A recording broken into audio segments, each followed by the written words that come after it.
Hi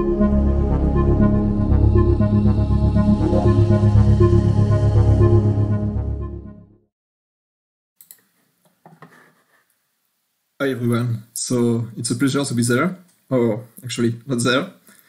So today I will present our work on nonlinear programming on the GPU.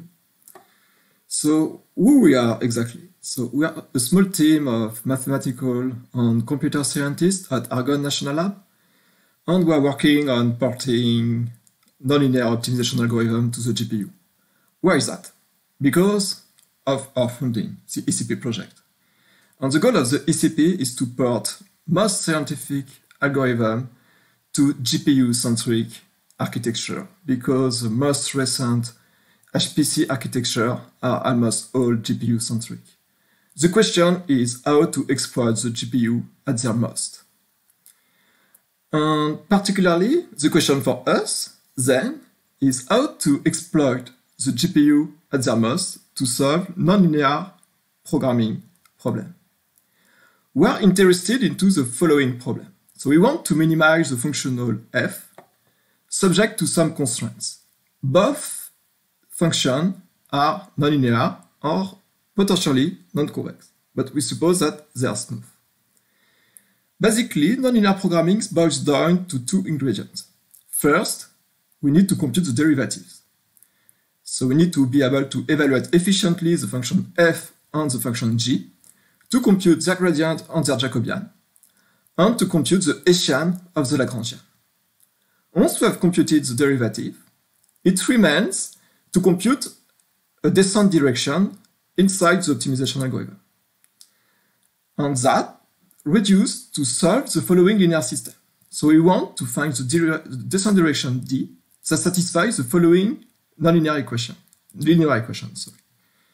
So we want here, and here we can recognize that the left-hand side and the right-hand side are computing using the autodiff we used before.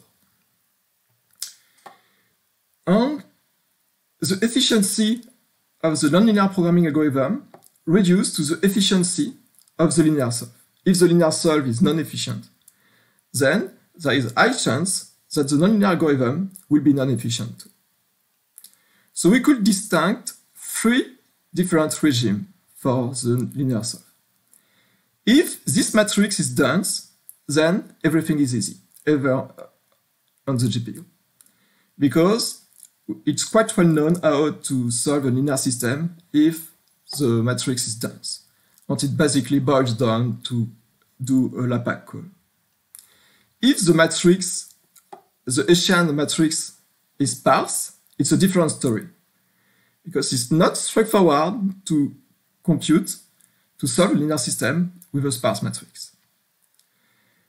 So, of course, we could use some quite well-known package as UMFPACK, but in nonlinear optimization, most of the people use instead the HSL routines, that is MA27 or MA57, as most of the time, the matrix we are considering in optimization here is symmetric but indefinite.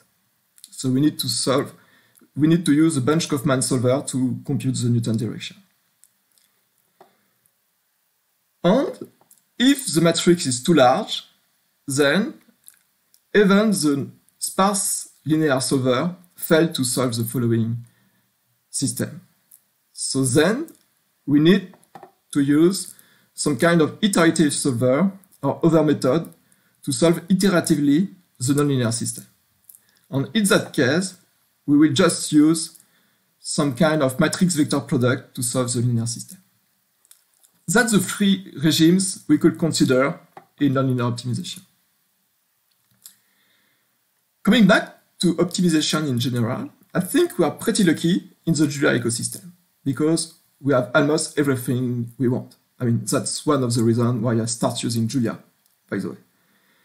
So if we look at the current package, I mean, the ecosystem is already quite good because we have efficient automatic differentiation with forwarddiff.jl for almost 10 years now.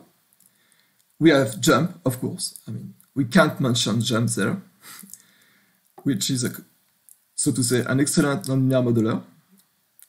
So basically where you could express your nonlinear problem using an expression graph and then JUMP implements its own reverse mode autodiff to compute the Hessian. And we just need to plug the problem into any nonlinear optimization solver. And the good news is that most nonlinear optimization solvers are already wrapped in Julia. Like we have a wrapper for HappyOpt and we have a wrapper for Nitro, as well as for NLOpt. And the current ecosystem is evolving quite fast because for a few years now, we have new package to compute reverse mode autodiff directly in Julia. So of course, we have the quite well-known Zygote package, which I think was mostly developed for machine learning use case. And for a year now, we have a new package called Enzyme, which is almost compatible with the GPU. And we have also another package called Diffractor, but I haven't had the chance to have a look at it yet. That's for the autodiff part. But we have also new optimization solver developed in Julia now, like in the Julia Smooth Optimizer organization, like Percival.gl and the multi-Lagrangian solver. And we have a new interoperant algorithm developed in pure Julia, inside the ManNLP package, thanks to the great work of Sung-Ho Choi. That, combined with the premium support provided by Julia to CUDA, allow us to port part of the nonlinear optimization algorithm to GPU architecture. The question is, what challenges are we facing? So we identify two main challenges here. The first is related to the reverse mode automatic differentiation. Because, even if the forward mode automatic differentiation is straightforward to use in Julia, even on the GPU, it's not straightforward to implement reverse mode on the GPU because of race condition. Basically, in the reverse pass, all the read operations become write operations, and we should ensure that the write operations are not concurrent between each other. So we need most of the time to use some kind of atomic operation to avoid such race condition, and that slows down the resulting code. The other drawback is we need to store the intermediate, and that could be quite heavy on the memory. That's for the first problem we are facing. The second problem is the lack of a good, sparse linear solver on the GPU. We don't have an equivalent of the HSL library on the GPU, and that's a huge problem for us optimizers. So to counter these two problems, we are devising, as part of our current work, two different methods to port nonlinear optimization algorithm on the GPU. So instead of tackling the original problem, we will try to exploit the architecture of the optimization problem to port the algorithm to the GPU. So we will see in this talk two manners to do that. First, using a reduced space approach, where the structure of the problem is encoded by a nonlinear equation which is invertible. Then we will study the decomposition-based approach, where we will use some kind of operator splitting method to solve the optimization problem, supposing that the structure of the problem is decomposable, like as is illustrated in the slide. And we will apply these two different approaches to the optimal power flow problem, which is quite well known among us optimizers. That's for the first part of the talk. Then we will finish with a few discussions about how to solve the original nonlinear problem on the GPU. Okay, let's go for the first part. The reduced space approach. What is it exactly? So, in nonlinear optimization, most nonlinear problems come from the real life. And most of the time, the nonlinear equation corresponds to some physics of the problem.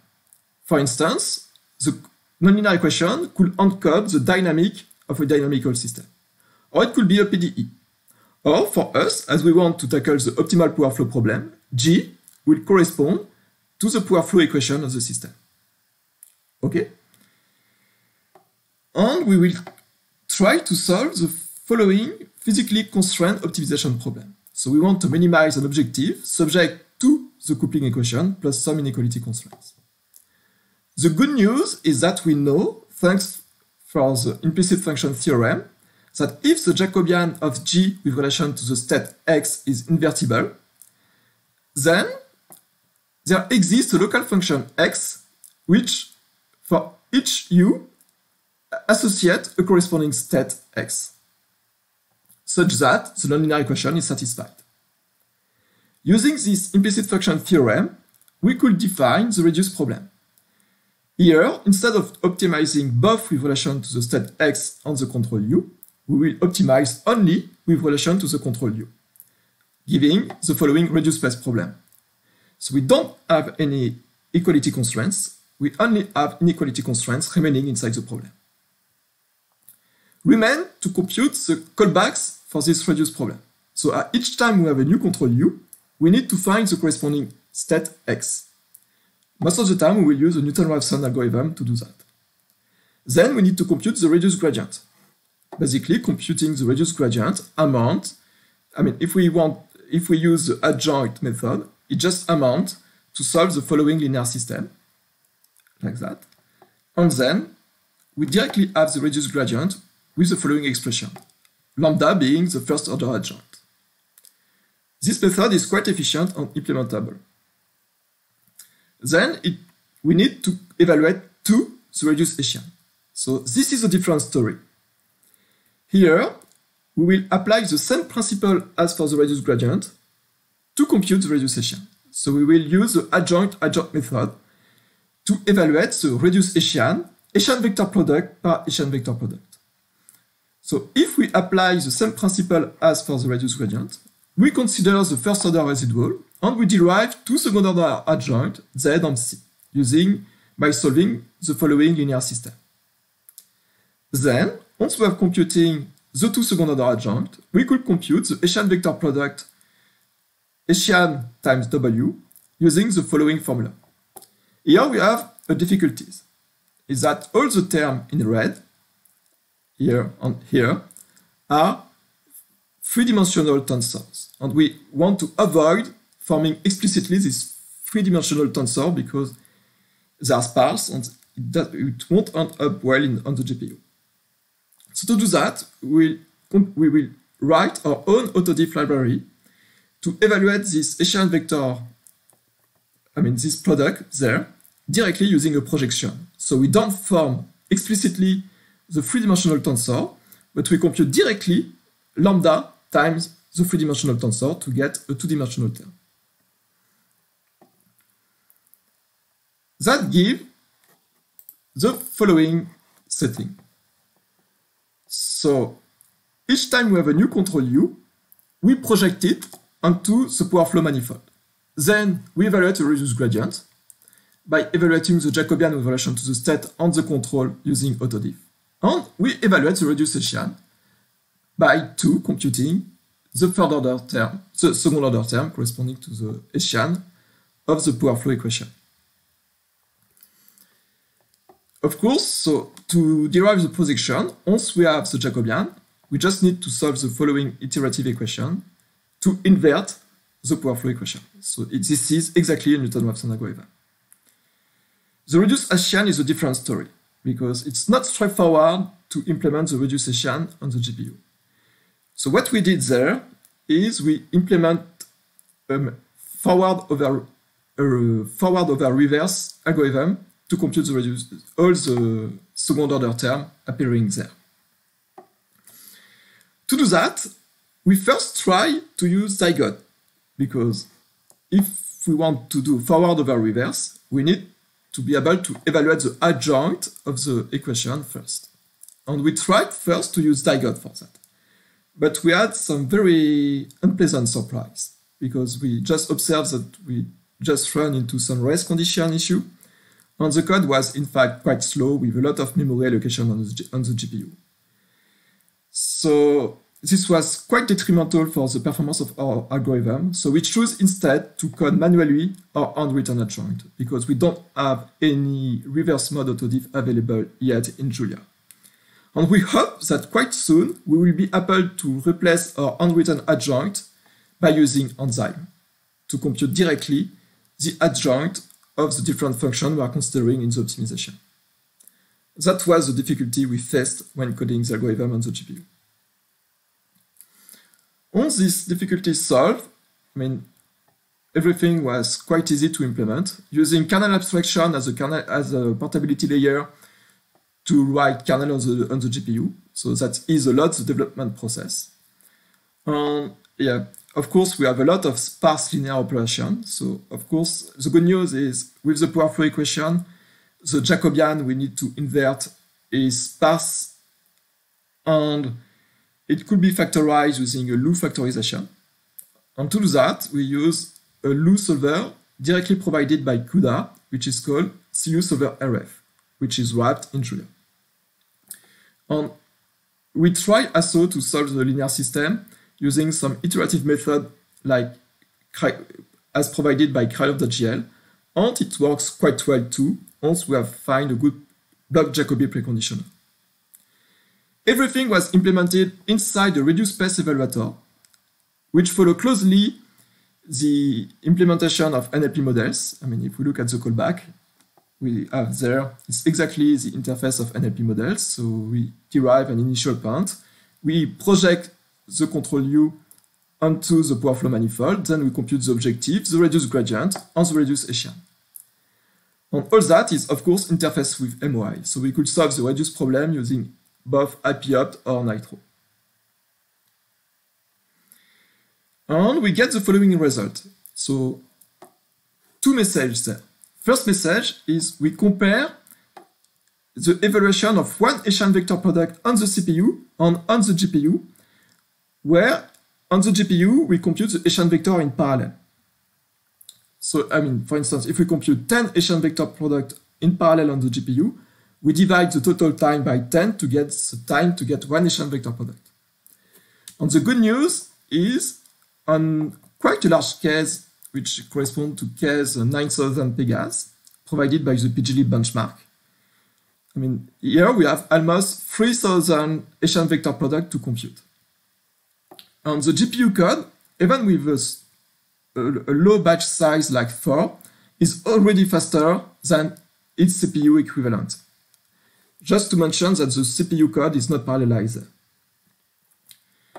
And the other message is that the more we increase the batch size, so the more we are evaluating the Hessian vector product in parallel,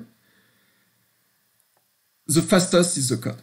And at the end, for instance, if we use a batch size of 500, the GPU code is almost 100 times faster than its CPU equivalent. Then, in part 2, we compare the evaluation of the reduced Hessian on the CPU, on the GPU, with an evaluation of the full Hessian on the CPU using Ample. And what we observed is here, the two times are almost equivalent. What is the bottleneck of the approach? So if we look at the following graph, we observe that the current bottleneck is the sparse linear solve, because to compute each Hessian vector product, we need to solve two linear systems. So one forward system and one backward system. And most of the time is being spent inside CU solver RF. And we spent a little time inside the autodiff algorithm itself. That was the problem, because our algorithm is comparable with what we could get on the CPU, but we think that it would be very hard to get further speedup. The question is how to go beyond then. As the sparse linear system are the bottleneck, how could we get rid of this sparse linear solve? To do that, we will use a different approach, where basically we suppose that the problem is separable. So we want to minimize the objective f plus the objective g, subject to some separable constraints. And it's quite well known that in optimization, you could solve such kind of problem using an operator splitting method. For instance, using an ADMM algorithm. That was implemented as part of the Hexatron algorithm with all the work did by Youngday. And here the idea is in 3 steps. First, we decompose the problem component by component. We decompose the OPF problem by bus, by generator, and by branch. The good news is that both the bus and the generator subproblems have analytical solution. So we just need to solve the problem corresponding to the branch subproblem. To do that, we will have one subproblem per branch. And this subproblem will be nonlinear, bounded, and dense. So the idea then is to derive all these subproblems, to code them directly in a CUDA kernel, and to solve them in parallel, directly in one GPU.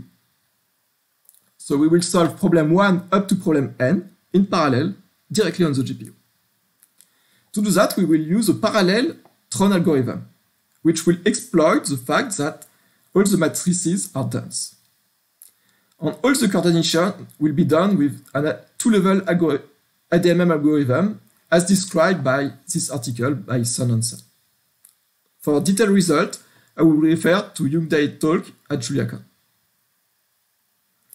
And if we compare our implementation with a state-of-the-art Nitro plus Ample resolution algorithm, we observe that we get almost a 10 times speedup.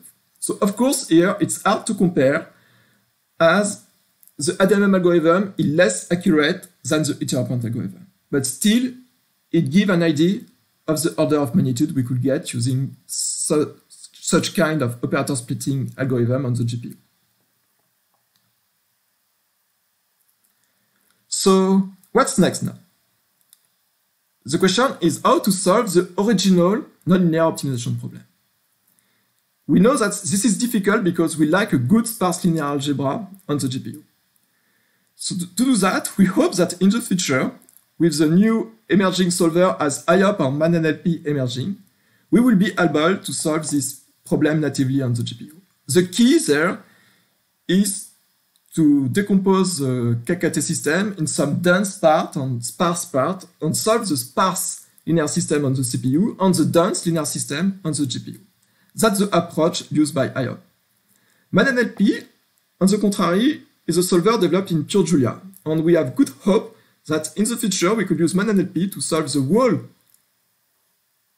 problem directly on the GPU. So the question is how to port all the interoperant algorithm on the GPU. And it's still an open question to us. And what we want to tackle then is imagine that you have a parameterized optimization problem, so parameterized with a parameter P, and you have n different parameters. The question is, could we have a solver that solves the optimization problem for different parameters directly in parallel in batch mode on the GPU? And we believe that this could be quite useful for the approach described, for instance, in the implicit layer approach in optimization, where people want to compute the derivative of an optimization problem.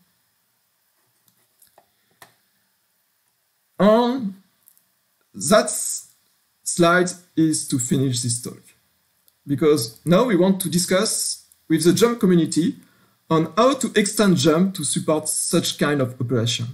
So we have 2 questions at the moment. The first question is how to code a vectorized modeler, which could generate automatically GPU kernel, then used inside a GPU-compatible nonlinear algorithm. The second question we have right now, and we would like to ask to the JUMP community, is how to specify the problem structure directly at the modeler layer. For instance, how could we specify the reduced space structure or the decomposable structure directly in the modeler? And maybe it's time to think about a new StructJump package devoted to such approaches. This is to finish the talk. So it was a pleasure to be back at JUMP Dev. And I will welcome any discussion on the different points we have evoked in this talk, especially the future of nonlinear programming in JUMP. So thanks for being there. And if you have questions, feel free to ask me on the chat.